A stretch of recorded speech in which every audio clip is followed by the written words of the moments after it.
হয় সাগৰ classes@unrro সমূহ শিক্ষাৰ্থীক অভিনন্দন জ্ঞাপন কৰিছোঁ। আজি আমি 10মান শ্ৰেণীৰ মেথছখনৰ এনেকুৱা এটা ইউনিট আৰম্ভ কৰিম যে সেই ইউনিটটো যদি শুনা পায় বা দেখা পায় ল'ৰা ছোৱালীবোৰে নথৈ আনন্দিত হ'ব। সেই ইউনিটটোৰ নাম হ'ল সমান্তৰ প্ৰগতি। ইউনিট হ'ল 5ম মান অৰ্থাৎ 5 এক্সাৰচাইজ 5.3 মেথছখনৰ ক্লাছ 10 অৰ্থাৎ কুৱেশ্যন নম্বৰ হ'ল 3 এক্সাৰচাইজ 5.3 কুৱেশ্যন নম্বৰ হ'ল 3 তাৰ অপশ্যন নম্বৰ আছে ये वन ऑप्शन तो দিয়া আছে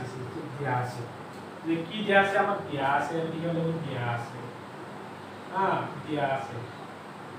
আছে বুলি কোৱাৰ লগে লগে আমি কৰিম এৰ ভ্যালু আছে আমাৰ 5 আছে ওকে তাৰ পিছত ডিৰ ভ্যালু আছে আমাৰ 3 ওকে নেক্সট এ এর ভ্যালু দিয়া আছে 50 ওকে নেক্সট দিয়া আছে n ইকুয়াল হোৱাৰ লগে লগে আৰু sn ইকুয়াল ভ্যালু উলিয়াব লাগে। এটো হ'ল 1 নম্বৰ প্ৰশ্ন যে এৰ ভ্যালু দিয়া আছে ডিৰ ভ্যালু দিয়া আছে a এৰ ভ্যালু দিয়া আছে উলিয়াব লাগে n এৰ ভ্যালু আৰু sn এর ভ্যালু উলিয়াব লাগে। এই এনেকৈ যদি দিয়া থাকে তেতিয়া হলে আমি কেনে ধৰণে সলভ কৰিম। ফাৰ্স্ট দুটা ফৰ্মুলা আছে। প্ৰথম ফৰ্মুলাতে an equal a plus bracket n - 1 * d এটো first formula. Second hall sn equal n/2 third bracket twice a plus bracket n - 1 into d third bracket finish. First a এর মান তার a এর value n এর value d value উলিয়াব পাৰি R second হল sn এৰ value sn মানে হল n/2 third bracket twice a plus bracket n - 1 into d এটো উলিয়াব লাগিব। ফার্স্ট আমি 1 নম্বৰ ফৰ্মুলা ব্যৱহাৰ কৰিম is an equal a plus bracket n minus 1 into d okay ইয়াত n এর ভ্যালু নাই an আছে an এর মান আছে 50 আছে an এর মান 50 লিখি দিয়া ইকুয়াল a ঠাইত আমরা 5 লিখি দিয়া প্লাস n এর মান নাই n এর মান হয় n minus 1 হ'ব d এর মান আছে 3 ওকে এই 5 টো ইফালে মাইনাস হ'ব প্লাস আছে minus 50 minus 5 equal to into হৈ যায় 5 minus 3 okay ইয়াত হ'ল 45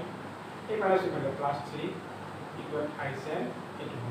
ইয়াত হ'ব 48 equal 5 এটো এটা কাটি দিয়া 16 equal এনৰ মানটো হ'ল কি 16 okay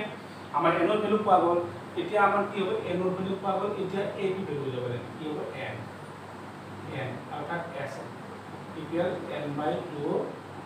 third bracket twice a plus bracket n minus 1 into d okay যিমানটা n আছে 60 যিমানটা a আছে 5 যিমানটা d আছে 3 ওকে s টো লিখা n মানে হল 16/2 হল 2 ডট a মানে আমাৰ কি আছে 5 টো লিখি দিয়া প্লাস ব্ৰ্যাকেট n মানে হল 16 minus 1 d মানে আমাৰ কি আছে 3 ওকে এটো যদি কাটি দেয় একবার ইয়াত 8 টো লিখি দিয়া ব্র্যাকেট এটা ইনটু 10 প্লাস এটি মাইনাস করে দেয় 50 minus 3 ওকে 8 লিখা ইয়াত প্লাস 10 প্লাস 45 ওকে ইয়াত হবে 8 into 55 ইকুয়াল কি 8 * 2 40 8 * 2 40 আর 4 যোগ করে 44 অর্থাৎ আমার 1 নম্বৰ প্ৰশ্নটো হ'ল आंसर এইটো। হয় এনেকৈ যদি আমি ঠিক অপশনৰ 10টা প্ৰশ্ন আছে এই 13টা প্ৰশ্ন আমি এইটা ফৰ্মুলা কি কৰিব পাৰিম এইটো ফৰ্মুলা এটা আৰু এইটো ফৰ্মুলাত আমি 10টা প্ৰশ্ন আমি সলভ কৰিব লাগিব। গতিকে যদি আমি এই ফৰ্মুলাটা বুজি পাওঁ আৰু যদি আমি ক'ত কি মান দিয়া আছে এইখিনি যদি কৰিব পাৰোঁ তেতিয়া হলে পৰীক্ষাত আমি 2 নম্বৰৰ ভিতৰত 2 নম্বৰ নিশ্চয় ল'ব পাৰিম। Next option number 2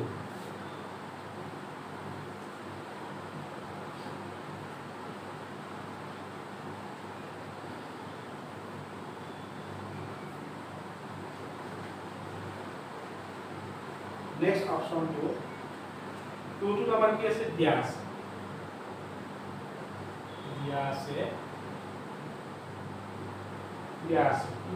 a equal 7 দিয়া আছে a 13 equal কি দিয়া আছে 35 দিয়া আছে d equal কি দিয়া আছে 1 আৰু s 13 equal কি দিয়া আছে যে কি এটা সমান্তৰাল প্ৰগতিৰ এইবোৰ ভ্যালু দিয়া আছে যে এটা সমান্তৰাল প্ৰগতিৰ এইবোৰ ভ্যালু দিয়া আছে এতিয়া ফাৰ্স্ট ফৰ্মুলা আমাৰ কি হ'ব therefore an equal a plus bracket n minus 1 into t first formula এইটো ইয়াত n এর ভ্যালু নাই অর্থাৎ আছে কি আছে n এর 13 আছে ইয়াত কি হ'ব n ইকুয়াল ইয়াত আমি লিখিব n ইকুয়াল 30 আৰু ইয়াত 30 আছে ইয়াত যিমানটা n 30 লিখা a 13 a ভ্যালু 7 লিখি দিয়া plus 13 minus 1 into d 9 d level okay a 13 35 আছে ओके 85 minus 7 equal ইয়াত 12 কি হ'ব বা d এটো minus 28 equal 12 d ओके এটো আমাৰ কি হ'ব d ভ্যালু ওলা d ভ্যালু ওলা কি হ'ব 12 equal d হ'ব ইয়াত কাটি দিলে 3 ৰে অৰ্থাৎ 3 মানে পৰে কাটা 60 গুণ 12 3 বাৰ 8 বাৰ 7/3 equal d এটো হ'ল আমাৰ d এর ভ্যালু नेक्स्ट हमारे की होगा नेक्स्ट फार्मूला हमारे n sn equal n/2 half bracket twice a plus bracket n minus 1 into d into half bracket okay এটা থাকবে জিমানটা n আছে তার 13 হবে জিমান a আছে তার 7 হবে জিমান d আছে তার 7/3 হবে ইয়াত লিখিলো আমি যে s তো লিখি দিন s লিখিলো n এটি n আছে না n এর ভ্যালু হবে কি 30 ओके जिमान n আছে 30 লিখি দিয়া ओके 2 লিখা ইনটু দা a মানে কি লিখিম আমি 7 লিখিম a মানে আমার 7 লিখা প্লাস n মানে আমি কি লিখিম 13 লিখিম n মানে 13 লিখি দিয়া মাইনাস 1 লিখা d মানে আমি কি লিখিম যে d ভ্যালু পার 7/3 ইয়াত আমি কি লিখিম 7/3 এটো কারেক্ট দিছি ओके এতিয়া আমি কি লিখিম 13/2 ব্র্যাকেট দিয়া এইটা ইনটু কইটা 14 হবে প্লাস কিনে মাইনাস 12 into কি হবে 7/3 এটো কেটে দাও এই কিনি যদি 12 আমি 4 বার যাব ওকে 13/2 ব্র্যাকেট 14 প্লাস এই দুটা ইনটু করে 4 7 28 অর্থাৎ কি হবে 28 ওকে ইয়াত আমি কি লিখব 13/2 এই দুটো একটু প্লাস করে দাও 8 4 12 3 4 অর্থাৎ কি হবে আমার 42 এই টুরে একটু কাটি দাও 21 ওকে ইয়াত 13 into 21 equal ইয়াত আমি ইনটু কৰিব লাগিব যে 21 ৰ লগত 13 ইনটু কৰিলে কি হ'ব 21 13 ইনটু কৰিলে কি হ'ব আমাৰ 3 গুণ 3 গুণ 6 1 2 অৰ্থাৎ কি হ'ব 372 অৰ্থাৎ কি হ'ব 273 আমাৰ যদি 2 নম্বৰ প্ৰশ্নটো যদি a ৰ মান a13 d ৰ মান s d ৰ ভ্যালু আৰু s ৰ ভ্যালু যদি উলিয়াব দে আৰু এই ধৰণে যদি কৰিব পাৰো তেতিয়া হলে পৰীক্ষাত 2 নম্বৰ নিশ্চয় লব পাৰিম নেক্সট আমাৰ আছে কোৱেশ্চন নম্বৰ 3 ৰে অপচন নম্বৰ 3 অৰ্থাৎ অপচন নম্বৰ 3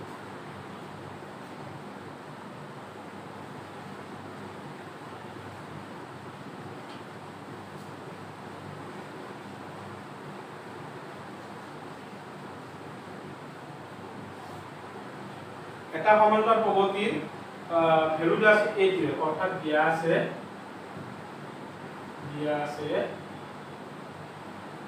a12 মানে হ'ল 37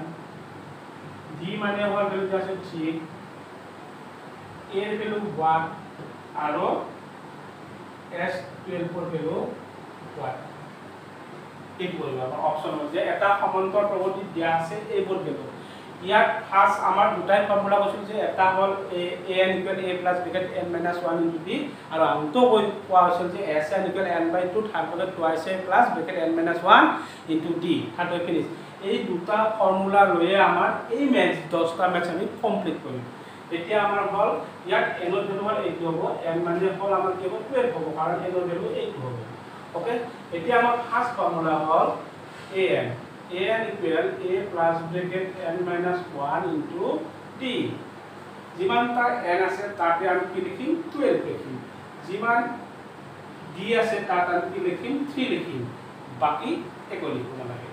আৰু ইয়াত লিখি দিম আমি a n মানে ইকুয়াল 12 n মানে 12 লিখিম a এর ভ্যালু উলিয়াব লাগে প্লাস n এর ভ্যালু আমাৰ 12 হ'ব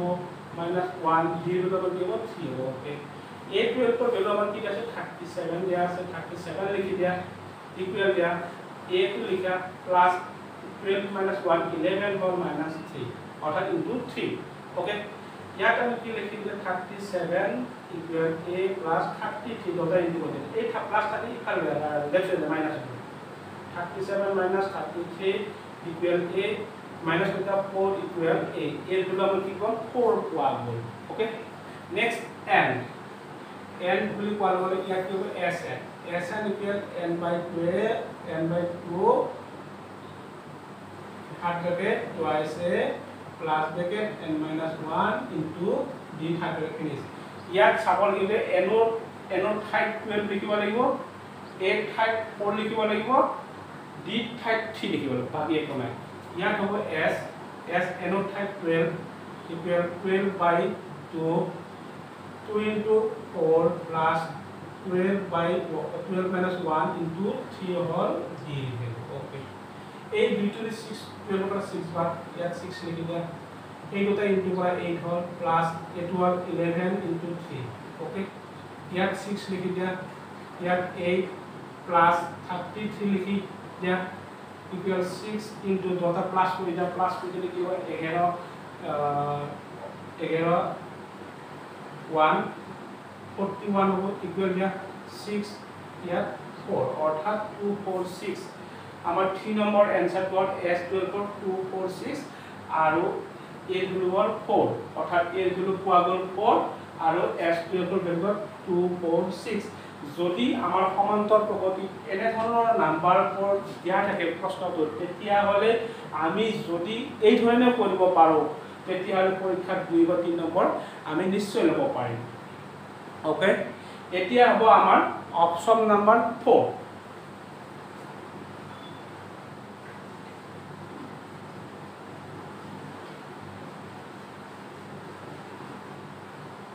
এতিয়া হ'ব আমাৰ অপচন নাম্বাৰ 4 যে অপচন নাম্বাৰ 4 বুলি কোৱা লগে এটা সমান্তৰ প্ৰগতি দিয়া আছে ভ্যালু a দিয়া আছে এটা সমান্তৰ প্ৰগতি ভ্যালু দিয়া আছে a3 ভ্যালু দিয়া আছে 50 ওকে a3 আৰু s10 ৰ ভ্যালু দিয়া আছে 125 ওকে d ৰ ভ্যালু নাই উলিয়াব লাগে আৰু a10 ৰ ভ্যালু উলিয়াব লাগে ओके আমাৰ 4th নম্বৰ কোৱেশ্চনটো হল ইমান দিয়া আছে গতে ইয়াত হল এই দুটা আছে এটো এটা এনন ভ্যালু আৰু এইটো এটা এনন ভ্যালু দুটা ভ্যালু দিয়া আছে এতিয়া ফাৰ্স্ট ফৰ্মুলা লিখিম যাৰ for a n equal a plus bracket n minus 1 into d আমি ফার্স্ট a টু হে কৰিম তাৰ পিছত আমি বেলে বেলে কৰিম গতিকে ফাৰ্স্ট n ৰ মানটো কি আছে a3 আছে ওকে a2 লিখা प्लस दिया n1 3 लिखि दिया -1 into d a3 बिल माने 50 আছে a3 माने 50 लिखि दिया इक्वल a प्लस 3 পৰা 1 গুছি গলে 2 হয় আৰু ইয়াত d যোগাইতে 2 d ওকে উলিয়াব লাগে কাৰ ভ্যালু যে উলিয়াব লাগে আমাৰ d ভ্যালু উলিয়াব লগা হলে কি কৰিব লাগিব ফাৰ্স্ট যে d ভ্যালু যদি আমি উলিয়াব লগা হয় আৰু এৰ ভ্যালু যদি আমাৰ গিভ কৰা প্ৰশ্নটো নাই তেতিয়া হলে ম্যাথছ টু ফাৰ্স্ট সলভ কৰিব লাগিব এর ভ্যালু উলিয়ালে কি পাম ইয়াত 15 -12d ইকুয়াল a এইটো হল আমাৰ অপচন নম্বৰ 1 ওকে নেক্সট আমি কৰিম n কৰাৰ লগে আমাৰ ইমান a কি কৰিম sn equal n by 2 half bracket twice a plus bracket n minus 1 into d এইটো এবার n মানে হল 10 n মানে আমি কি যিমানটা n আছে তার ঠাইত আমি 10 লিখিম যিমান a আছে তার ঠাইত 50 - 12 দি লিখিম আৰু d একো সংখ্যা লিখিব নালাগে অৰ্থাৎ ইয়াত আমাৰ কি s হল কি হ'ব আমাৰ ইয়াত 10 আছে n1 10 টো লিখি দা ইয়াত 10 by 2 হ'ব ইয়াত 2 টো লিখা ব্র্যাকেট দিয়া a হলো আমাৰ কি আছে 15 - 12 d bracket finish plus 10 minus 1 into d half bracket finish okay এটা এই 2 যদি 10 কাটে 5 পা যাব ইয়াত 5 টো লিখা ব্র্যাকেট 8 ইনটু হৈ দিয়া ইয়াত 30 হ'ব -4d হ'ব প্লাস এটো মাইনাস কৰি দেব 9d bracket finish okay equal ইয়াত 5 হ'ব ইয়াত 30 হ'ব মাইনাস কৰিলে 30 প্লাস কি হ'ব 5d 5d ওকে এটা এটো আমাৰ কি হ'ব ইনটু কৰিব লাগিব ইনটু কৰিলে আমাৰ কি হ'ব ইয়াত ইনটু কৰিলে আমাৰ ভ্যালু ওলাব ইয়াত লিখি দিয়া যাব ইয়াত ইনটু কৰিলে ভ্যালু ওলাব 150 plus 25d okay 150 plus 25d therefore diar lage s10 equal 150 plus 25d s10 er value ase 125 equal 150 plus 25d okay যদি আমাৰ এটু ভ্যালু উলিয়াৰ লগে লগে আমাৰ ইয়াৰ ভ্যালুটো অৰ্থাৎ ডিৰ ভ্যালু উলিয়াৰ লগে লগে আমাৰ হ'ব কি এটো 125 minus 150 equal 25d ডিৰ মানটো হ'ল আমাৰ মাইনাস কৰি দিলে আমাক মাইনাস 25 125 পৰা 150 গৈছিল মাইনাস 25 equal 25d এটো এটো কাটি দিলে 1 বার minus 1 equal d অর্থাৎ আমার d মান পোৱা গল minus 1 আমি লাস্টত আমি লিখিব লাগিব যে কি যে 1 নম্বৰ পৰা অৰ্থাৎ 1 নম্বৰ পৰা পাও যে 1 নম্বৰ পৰা পাও যে অৰ্থাৎ 1 নম্বৰ পৰা পাও যে d ৰ মান বহুৱাই d মান বহুৱাই d মান বহুৱাই গতে 1 নম্বৰ কি আছিল আমাৰ এইটো আছিল ইয়াত আছে কি আছে 15 minus 12d equal a okay ইয়াত 15 লিখিম minus 2 লিখিম আৰু d মান কি আছে minus 1 আছে equal a লিখিম ইয়াত 15 টো লিখি দি minus আছে প্লাস হ'ব 2 equal a ইয়াত কি 17 equal a এইটোৱে হ'ল আমাৰ 4 নম্বৰ কোৱেশ্চনটোৰ সমাধান যদি আমাৰ সমান্তৰ প্ৰগতি এই ধৰণৰ ভ্যালুবোৰ দিয়া থাকে বা ইয়াৰ এটো প্ৰসেসে থাকে কেৱল নাম্বাৰবোৰ যদি চেঞ্জ কৰা থাকে তেতিয়ালে এই প্ৰসেসটো যদি আমি কৰিব পাৰো পৰীক্ষাত 2 নম্বৰ বা 3 নম্বৰ আমি নিশ্চয়